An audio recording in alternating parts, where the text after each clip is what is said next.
प्रिय छात्र एवं छात्राओं, मैं संजय सिविल फोरम में आपका हार्दिक स्वागत करता हूं। बीपीएससी के एग्जाम के बाद निरंतर क्रम मेरी जारी है और आप लोगों के बीच मैं कई वीडियो को प्रस्तुत करते जा रहा हूं, जो आपके लिए परीक्षा उपयोगी काफ़ी इम्पोर्टेंट होने जा रहा है। हर वीडियो किसी भी एग्जाम के लिए, भारत के लिए सर्वोच्च पद यूपीएससी तक के लिए।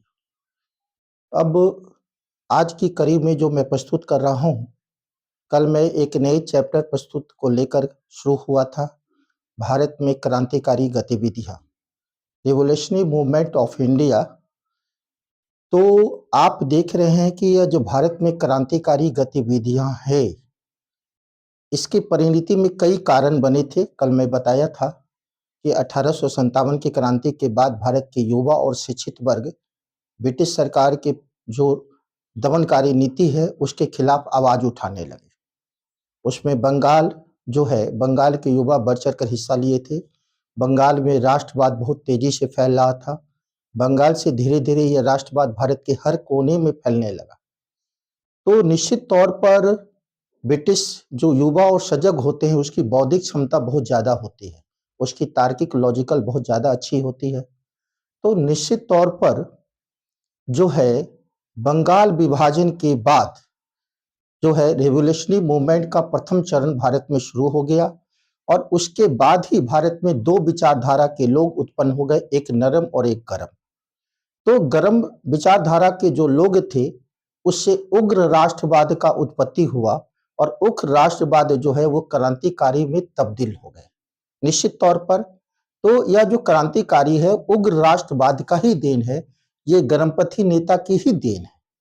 तो 1905 के बाद 1915 तक जो भारत में क्रांतिकारी गतिविधि हुई उसमें पर पूरा वीडियो मैं कल बताया था, जिसमें बंगाल का मैं जिक्र किया था, महाराष्ट्र का जिक्र किया था, पूरा डिटेल से जिक्र किया था। और आज की कड़ी में इस क्रांतिकारी गतिविधि को लेकर ही मैं प्रस्तुत हो रहा हूं। अंतर ये है, ये क्रांतिकारी गतिविधि भारत में न होकर विदेशों में हो रहे हैं। तो विदेश में जो जो क्रांतिकारी संगठन बने भारत के युवा के द्वारा, उसका पूरा मैं आज विस्तार से जिक्र करने वाला हूं। और वो भी कई एग्जाम में क्वेश्चन, यूपीएससी, पीसीएस, हर एग्जाम में, हर कॉम्पिटिटिव एग्जाम में वो वरदान सिद्ध होते हैं। और इस बार के बीपीएससी में भी वो क्वेश्चन है। आज की जो वीडियो है, कल भी था और आज वाला वीडियो में भी बीपीएससी में 17वीं में कई क्वेश्चन मेरे आ चुके हैं और लगभग जो है 98% क्वेश्चन मेरा बीपीएससी में आ चुका है 17वीं में।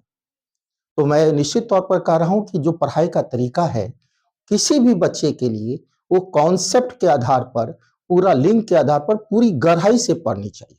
अगर आप विषय वस्तु को पूरी गहराई से पढ़ेंगे तो आपकी कामयाबी 99% श्योर है कि आप उसमें कामयाब, अंतिम रूप से आपका चयन निश्चित हो जाएगा। तो निश्चित तौर पर मैं विदेशों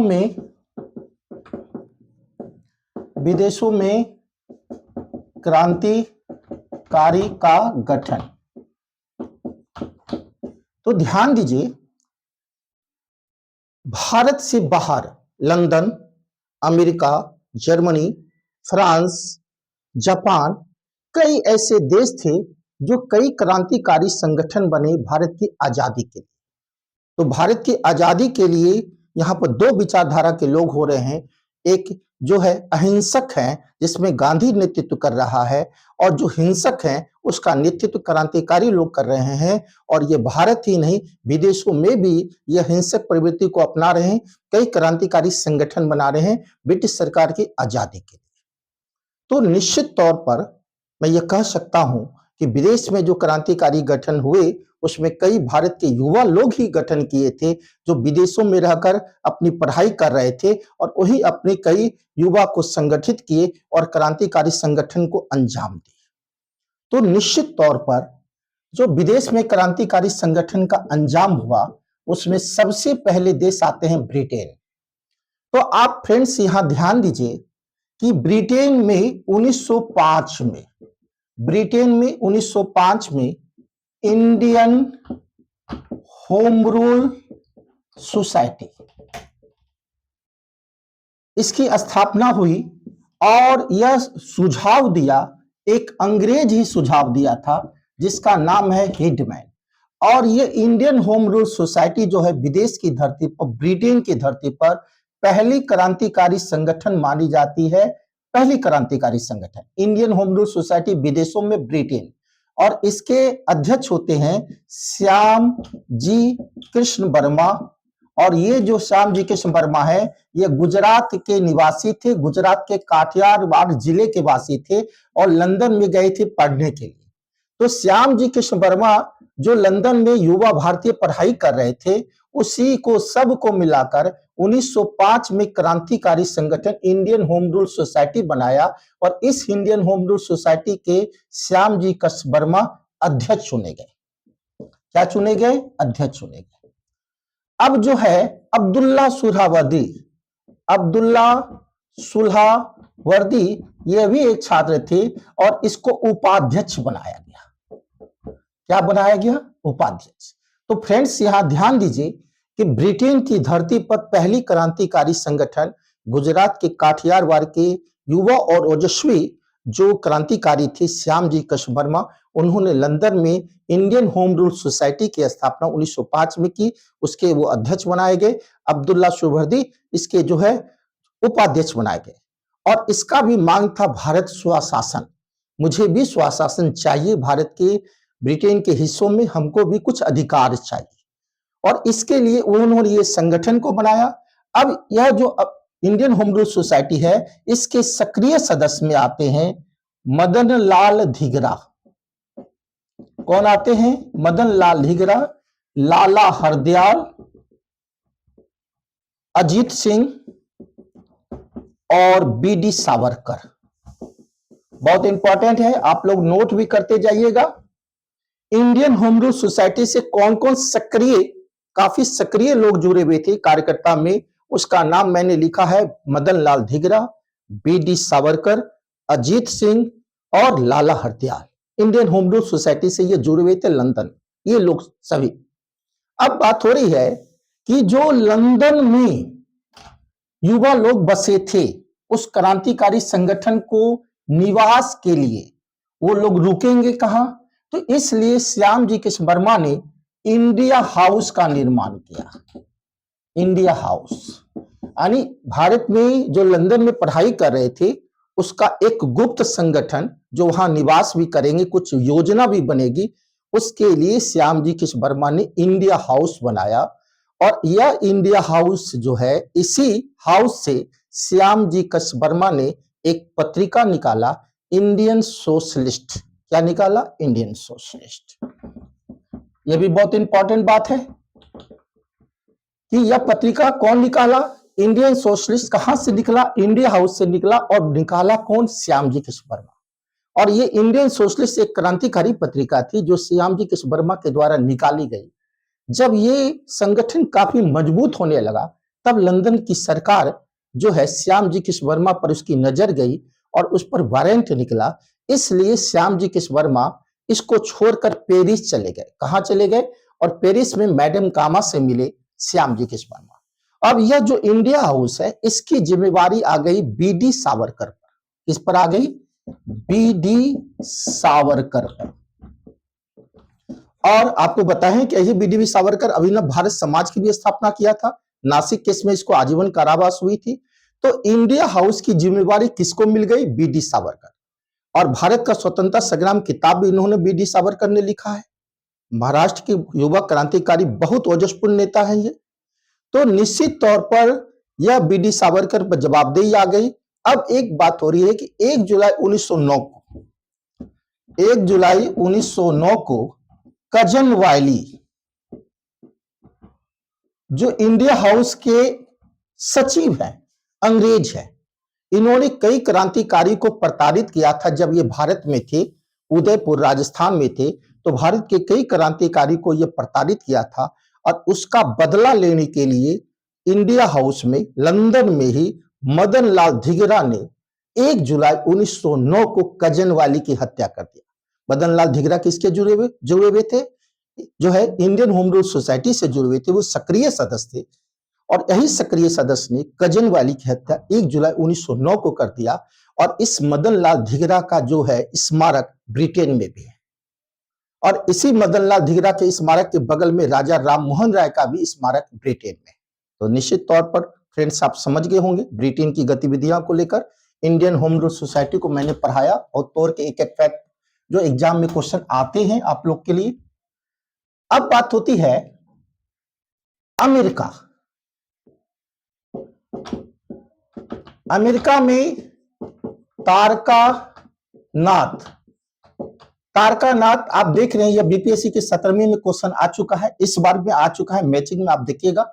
तारकानाथ ने अमेरिका के बेकावुर में फ्री हिंदुस्तान एक सोसाइटी बनाया, फ्री हिंदुस्तान, और ये मैचिंग में है ना। फ्री हिंदुस्तान बनाया, कब बनाया? 1907 में। भारत स्वतंत्रता लीग इस संगठन का नाम था, भारत स्वतंत्रता लीग, जो फ्री हिंदुस्तान के नाम से भी जाना जाता था। और इसको बनाने वाले शख्स हैं तारकानाथ, जो है 1907 में अमेरिका के बेकावुर में। अब बात होती है कि अमेरिका में ही 1 नवंबर 1913 को गदर पार्टी की स्थापना हुई। और गदर पार्टी दिमाग की उपज है सोहन सिंह भाकना का। Indian association of Pacific port, Indian association of Pacific port, Indian association Pacific port की स्थापना पोर्टलैंड में, कहां की थी? पोर्टलैंड में सोहन सिंह भाकना किए थे। कौन किए थे? सोहन सिंह भाकना। और सोहन सिंह भाकना के दिमाग में गदर का दिमाग आया, गदर पार्टी का दिमाग आया। यानी सबसे पहले जो विचार आया गदर पार्टी का, वो सोहन सिंह भाकना के ही दिमाग में आया। और सोहन सिंह भाकना इसके संस्थापक सदस्य हैं गदर पार्टी के। अब बात होती है कि यह जो गदर पार्टी है, इसको मूल रूप से संगठित कौन किया? यह भी गुजरात के वासी थे, लाला हरदयाल। और इन्होंने 1 नवंबर 1913 को सोहन सिंह भाकना के सुझाव पर जो है अमेरिका के सैन फ्रांसिस्को शहर में, फिर ध्यान दीजिएगा बहुत क्वेश्चन ये इंपॉर्टेंट है, अमेरिका के कौन शहर में? सैन फ्रांसिस्को शहर में 1 नवंबर 1913 को गदर पार्टी को संगठित कर रहे हैं लाला हरदयाल। ठीक है, लाला हरदयाल इसके अध्यक्ष भी हो रहे हैं, इसके संस्थापक सदस्य सोहन सिंह भाकना हो रहे हैं। और यह जो गदर पार्टी है अपना एक संगठन जो है, एक निवास युगांतर आश्रम बनाया। सैन फ्रांसिस्को में कौन आश्रम बनाया? युगांतर आश्रम। और ये क्रांतिकारी को अंजाम देने लगे लाला हरदयाल। अब यह जो है लाला हरदयाल जो है एक गदर पत्रिका निकाला, इससे भी कई क्वेश्चन आते हैं, गदर पत्रिका। और गदर पत्रिका का जो पहला पत्रिका का अंक छपा वो उर्दू में छपा, बाद में गुरुमुखी में छपा, इसके बाद हिंदी में छपा, अंग्रेजी में छपा, मराठी में छपा, गुजराती में छपा और पंजाबी में छपा। तो कुल 7 भाषा में गदर पत्रिका जो छपे, लेकिन इसका पहला अंक जो है उर्दू में छप रहा है, गुरुमुखी में छप रहा है, हिंदी में छप रहा है, अंग्रेजी में छप रहा है, मराठी में छप रहा है, गुजराती में छप रहा है, पंजाबी में छप रहा है। कुल 7 भाषा में ये गदर पत्रिका छपे। पहला अंक जो है वो उर्दू में छपा। आप बिल्कुल नोट कर लीजिएगा, वीडियो को बार बार देखिएगा, ये बहुत इंपॉर्टेंट है। और इस पत्रिका के जो संपादक हैं, गदर पार्टी के पत्रिका के जो संपादक हैं, उसका नाम है रामचंद्र पेशकरी। तो गदर पार्टी पत्रिका के संपादक कौन हो रहे हैं फ्रेंड्स? रामचंद्र पेशकरी हो रहे हैं। और कितनी तारीख को गदर पार्टी बना? 1 नवंबर 1913 को अमेरिका के सैन फ्रांसिस्को में। और वहीं पर युगांतर आश्रम भी बनाए गए, इसके लाला हरदयाल अध्यक्ष बने। और उन्होंने गदर पत्रिका निकाला, जिसका पहला अंक उर्दू में छपा, गुरुमुखी में छपा, हिंदी में छपा, अंग्रेजी में छपा, पंजाबी में छपा, गुजराती में छपा, मराठी में छपा। और इसके संपादक रामचंद्र पेशकरी बनाए गए अमेरिका में।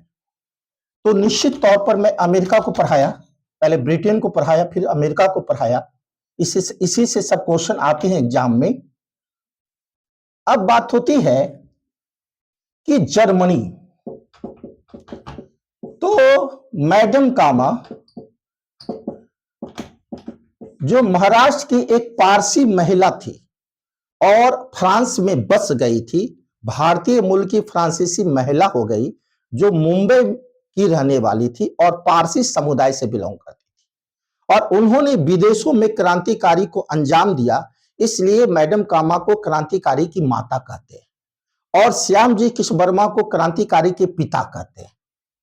Revolutionary father of Shyam ji Krishna Verma है और मदर ऑफ रिवोल्यूशनरी मैडम कामा को कहा जाता है। भारतीय जो है उसको क्रांतिकारी की पुजारिन भी कहा जाता है, भारतीय क्रांतिकारी की माता भी मैडम कामा को कहा जाता है। और इन्होंने विदेशों में कई देश का दौरा किया था, जर्मनी, फ्रांस, अमेरिका, रूस, जापान, सभी देशों में इन्होंने दौरा किया था।